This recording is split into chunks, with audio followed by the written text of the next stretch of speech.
knows more about the DPWH budget than any other official, and that she should be made a state witness.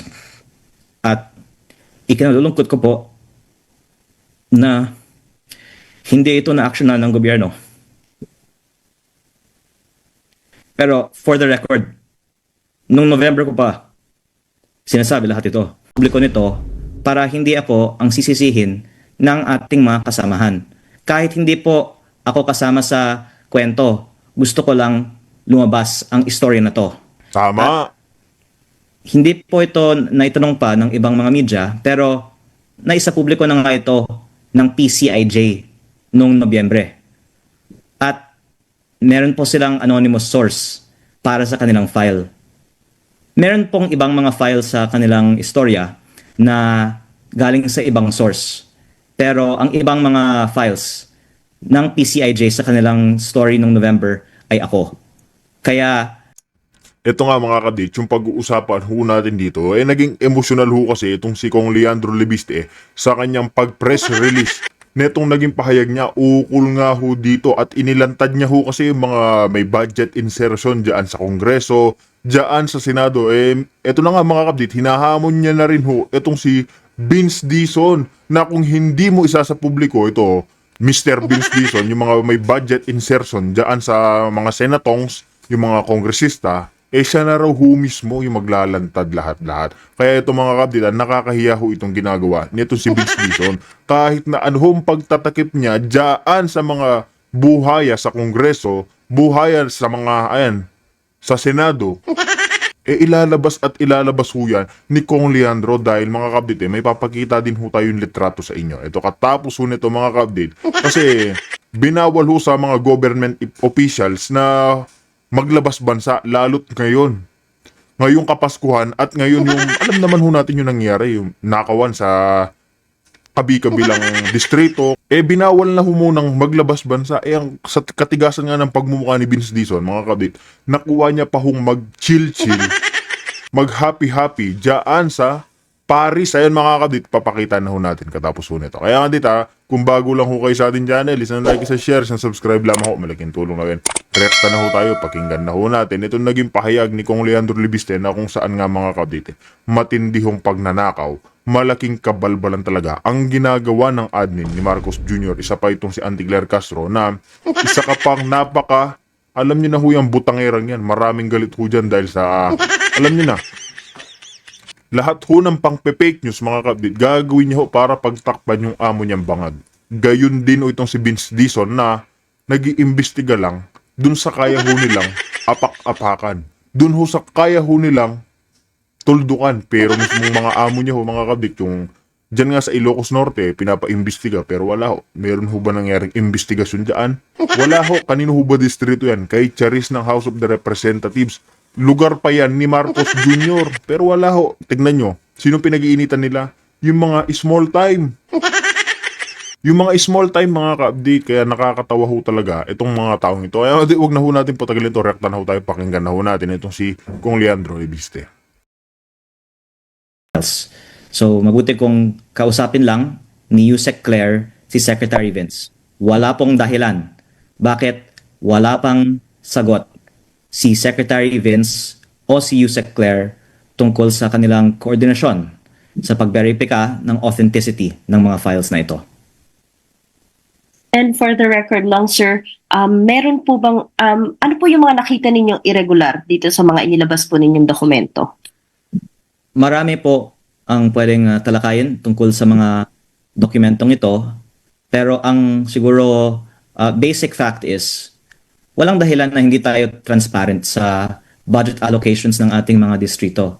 In fact, some of this data is publicly available, including magkano yung budget na nasa gaan naman ng bawat distrito. Pero yung public data na yon na hindi pinipresenta on a per district basis alone ay surprising sa iilang mga mamamayan kasi ganyang kalaki pala ang nakukuha ng kani-kanilang mga distrito. Ang nakita kong reaction sa Facebook.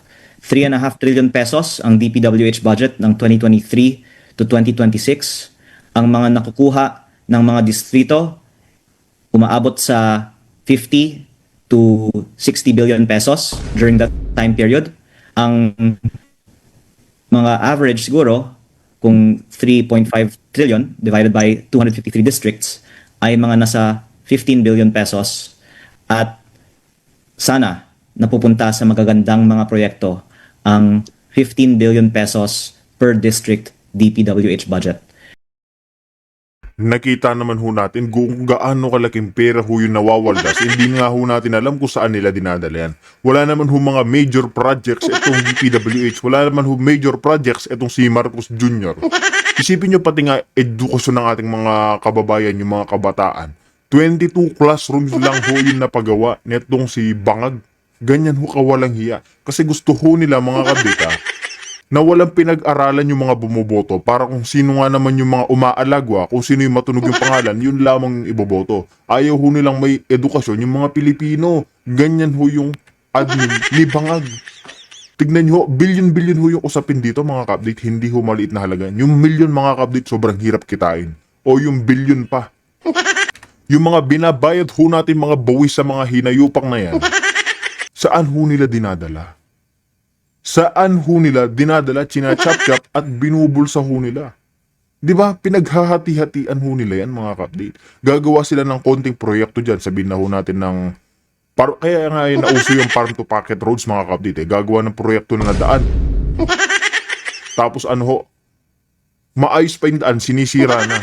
Konti lang ho yung poponduhin dyan, mga ilang milyon. Tapos ho yung the rest, nandun na sa mga boss nila. Nandyan na ho sa mga congressman, kina Marcos, porsentuhan ho sila mga ka-update. Diyan ho napupunta yung tax natin sa mga kawalang hiyaan ho na mga pagnanakaw na mga yan. Pero ang hindi public sa mga files na ito, ang datos kung sino ang nagpro-propose ng mga proyektong ito.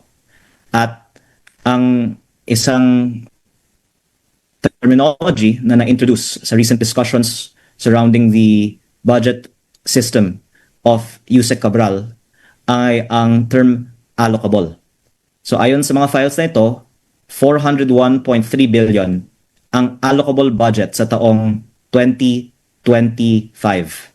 At ang non-allocable o outside allocable ayon sa files na ito ay nasa mga 600 plus billion pesos. Ang 401 billion pesos na ito ay ang district congressman pwedeng mag-errata o amend. Ang outside allocable naman po ay iba ang nagpro-propose ng mga proyekto. Maaaring meron din input or meron din alokasyon ang mga district congressman sa outside allocable. At yun din po ay pwedeng ipaliwanag ng DPWH paano dinidecide yung proponents para sa outside allocable. Pero para sa very short appreciation ng publiko, ang magandang tignan nga po ay magkano ang allocable budget ng bawat district representative at tanungin paano ni Yusek Cabral kinompute ito. Ibinahagi po ni Yusek Cabral sa akin noong June 11 sa aming unang meeting sa kanyang opisina ang kanyang high-level budget allocation formula. At meron nga siya pong acronym dito, yung acronym nga niya po ay ang kanyang Baseline Balanced Managed Parametric Formula adopted in the National Expenditure Program Preparation. Pero ang lumalabas ay hindi naman ayon sa populasyon, land area o pangangailangan ang budgetary allocation kasi may ilang mga distrito na napakalaki ang alokasyon kahit na mas maliit ang kanilang populasyon kaysa sa mga malalaking distrito na malaki ang pangangailangan pero maliit ang alokasyon. At ang nasabi ko na nga din po sa ibang mga interviews ay napansin ko nga po na may mga distrito na malaki ang populasyon at marami din po kasing mga contractor doon. Kaya maganda na isiwalat sa publiko ang budget ng bawat distrito at bahala na lang po ang publiko maghusga ano ang naging basehan para sa alokasyon ng DPWH sa kanilang mga budget. wala pong dahilan na mag-cast doubt si Yusek Castro sa in-upload kong data. At I'm sorry to say this, but I think she will make a fool of herself because Secretary Vince and others in DPWH and others in Congress will confirm the authenticity of the files that I've uploaded. Ayun nga mga update. She will make fool of herself. Sinabi na nga ho dito kay Auntie Claire Castro kasi mga update. Tingin ko nanganganib din ho ito si Claire Castro na oras na magkamali, oras na magkamali ho yan dyan sa pagbubutangera niya sa Malacanang, tingin ko masisipa din ho ni Marcos Jr. yan at papalitan din ho ng panibagong butangera kasi tingin natin mga kapita hindi na umuubra si Auntie Claire Castro. Katulad na lamang ho dito kay Kong Lebistre. Hindi na ho siya umuubra. Tapos sinahamon niya ho yung mga malalaking tao pa, sila Prof. Malutikia, sila Atty. Guanzon. O paano ho siya mananalo kung dito kay Kong Lebistre mga kabdit, hindi na ho siya tatama. Kung argumento lamang ho mga kabdit nga ho yan. Nga ho yan, kautak-utak ho yan nila Haydar yan. Yung mga alam niyo na ho, yung mga makakaliwa dyan.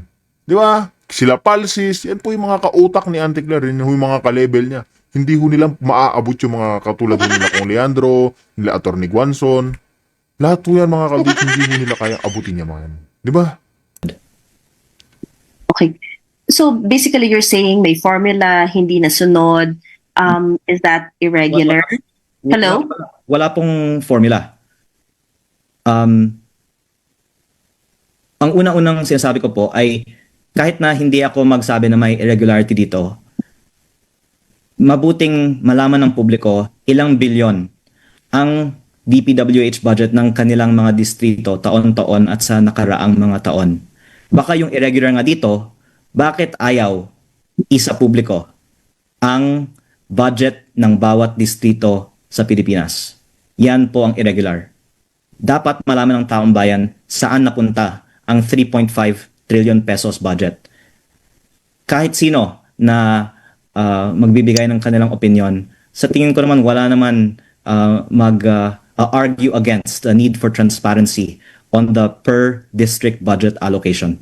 Yes, we agree on the transparency, but I just mean, so meron po ba kayong plan? Yung irregular po sa akin is actually not the data. It's more the reaction na parang hindi pa nga nila isinas sa publiko ang kanilang available na budget data. Naglabas lang ako ng budget data tapos ganito po ang kanilang reaction. And all this time, until I brought it out, at ang data na ito ay nasa kamay ng napakaraming mga miyembro ng Kongreso at DPWH din, itinatago pa ang available naman pong data tungkol sa DPWH budget per district. Okay. So just to clarify, sir, will this are you saying that this is just for transparency and you're not seeing any irregularity? Ang ICI at Ombudsman ay gumagawa ng mga investigasyon pa tungkol sa mga irregularities, linking, for example, the proponents of projects to the contractors who are eventually awarded the projects. The budget data is a starting point. There might be some cases where prima facie the proponent is linked to the contractor and that is an irregularity. But in other cases, there might have to be some further research on if there is a relationship between the proponent and the contractor, and maybe AMLAC can help find out if there was a financial transaction behind the insertion. But I think the most irregular thing here is bakit itinatago all these years yung budget per district data ng DPWH. At babanggitin ko lang din po na nung September, sinabi ni Sec Vince, isa sa publiko niya ito. Marami pong nagtatanong sa akin, bakit ko hindi ito isinapubliko nung September pa? Kasi sabi ni Sec Vince sa akin na isa sa publiko niya. Aaminin ko din po, marami sa Kongreso, nung sinabi ko gusto ko mag-privilege speech para isa publiko ito, nakiusap sa akin na wag isa publiko ito. Kaya mas gusto ko sana na si Sec Vince na lang ang magsasapubliko nito para hindi ako ang sisisihin ng ating mga kasamahan. Kahit hindi po ako kasama sa kwento, gusto ko lang lumabas ang istorya na to. At hindi po ito naitanong pa ng ibang mga media, pero naisapubliko na nga ito ng PCIJ. O di ba? Yan lang naman po yung gusto ni Kong Leandro Lebiste, mga kapdi, na mismong galing kay Vince Dizon, isa publiko ho niya yung mga may budget insertion. Hindi naman niya, ayaw naman ho magbida-bida. Kaso mga kapdi, isinapubliko ho ba ni Vince Dizon? Wala ho siya kasi alam ni Vince Dizon, mga kapdi, marami ho siyang tatapakan. Yung mga amo ho niya ho dyan, yung mga magnanakaw na malaking crocodile, lahat ho yan, mga kapdi, lalantad ang lalantad. Dito nga, pati nga si Lisa Araneta, mga kabit, nadadawit din ho dyan. Diba? Nadadawit na rin ho si Lisa Araneta. O sino pa ho yung ibang malalaki dyan? Noong Nobyembre. At meron po silang anonymous source para sa kanilang file. Meron pong ibang mga file sa kanilang istorya na galing sa ibang source. Pero ang ibang mga files ng PCIJ sa kanilang story nung November ay ako. Kaya kahit hindi po ako kasama sa story, okay lang sa akin. Gusto ko lang maisapubliko ang data ng budget per district. Nung November din, pinakita ko sa ICI at sa Ombudsman ang buong file na nakuha ko mula sa opisina ni Yusek Cabral at sinabi nila sa akin then, only then did they see it. And I'm thankful that this Tuesday, the DPWH finally turned it over to the Ombudsman after all of this happened. I think that I was the one who, in good faith, showed it to them in November, and yet I don't know why people are asking why I'm only talking about this now. I gave an interview in November also talking about this list, in fact, several interviews, and was saying that Yusek Cabral knows more about the DPWH budget than any other official, and that she should be made a state witness. At ikinalulungkot ko po na hindi ito na-actionan ng gobyerno. Pero for the record, nung November ko pa sinasabi lahat ito, nung buhay pa si Yusek Cabral. Okay, thank you po.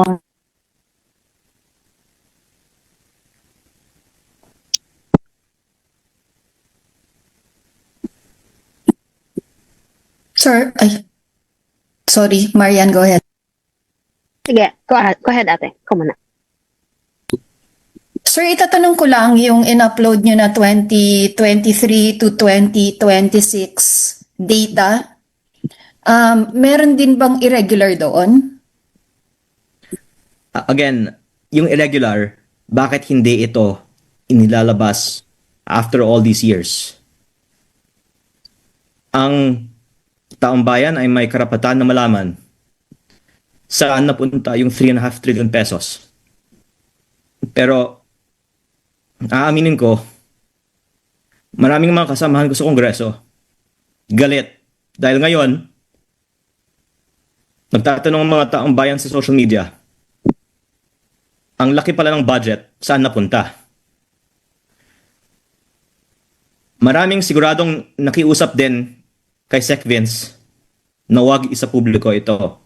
Pero sinabi sa akin ni Sec Vince noong September na gusto niyang maisa publiko ito. Kaya ako gusto nung una na si Sec Vince na lang ang magsapubliko nito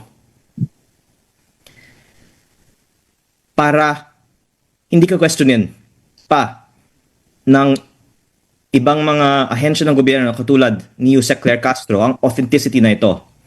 Pero si Sec Vince mismo ang nagbigay sa akin ng ibang mga files dito. Hindi nga si Yusek Cabral ang nagbigay ng ilang mga files dito sa akin. Si Sec Vince ang nagpabigay sa akin ng ilang mga files dito.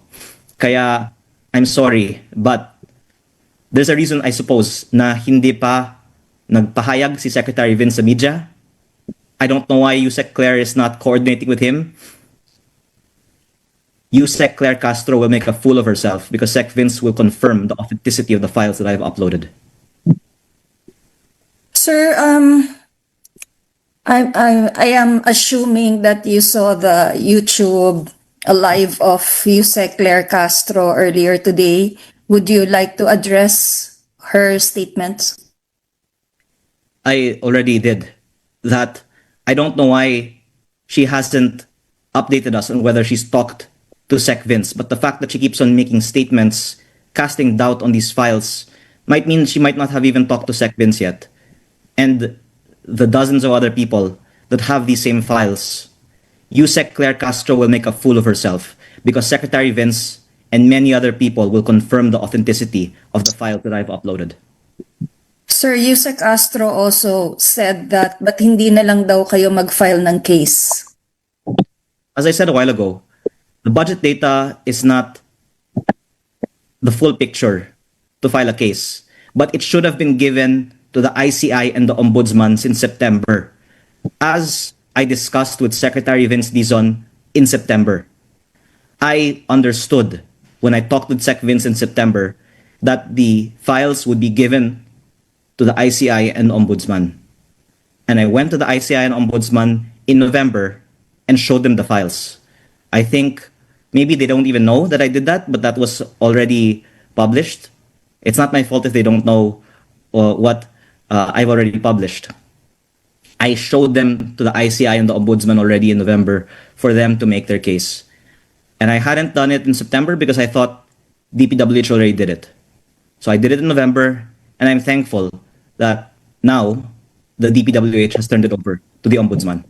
So I would actually appreciate it if Yusek Claire Castro will give an update correcting herself because Sec Vince said that he was going to do it. I learned in November it wasn't done, and I did it. And they did it now after the public called to do it. But I hope that they can correct themselves given that I was saying all these things since November. Ayun nga mga kabdi, tulad ho ng ating sinabi, naging emosyonal itong si Kong Leandro patungkol dyan sa matinding korupsyon sa ating gobyerno. Kaya kasunod ho nito, ipapakita naman ho natin itong kakapalan nga ng pagmumukha ni Vince Dizon na kahit bawal nga ho lumabas sa ating bansa, lalong-lalo ng mga government official, nagawa niya pa rin ho. Ayan mga kapatid, basahin ho natin. Vince Dizon nagbakasyon sa Paris kahit ipinagbawal ang pagbiyahe ng mga opisyal ng gobyerno. Kaya mga kapatid, kayo na ho ang humusga patungkol ho dyan. Kaya mga kapatid, kung meron ho kayo naging komento o opinion dito sa ating tinalakay na pag-usapan, pag-usapan na rin ho natin yan sa comment section. Dito na ho natin tatapusin ang ating reaction video.